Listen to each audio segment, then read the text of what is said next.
তোমাকে যদি বলা হয় যে পানির সংকেত কি, তুমি কিন্তু ইজিলি বলতে পারবা যে H2O, এটা হলো পানির সংকেত। কিন্তু মজার বিষয় হচ্ছে পানির কিন্তু তিনটা সংকেত আছে, একটা শুধু পানির সংকেত, আর একটা ভারী পানি, আর একটা হলো অতি ভারী পানি। তো পানির আসলে তিনটা রূপভেদ থাকলো, এর কারণ হচ্ছে হাইড্রোজেনের আইসোটোপ কিন্তু তিনটা।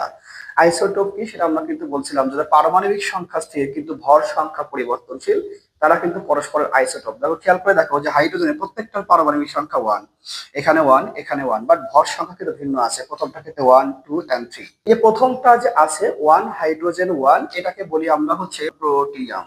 দ্বিতীয়টাকে বলি আমরা ডিউটেরিয়াম, এবং তিন নাম্বারটাকে বলি আমরা হচ্ছে ট্রিটিয়াম।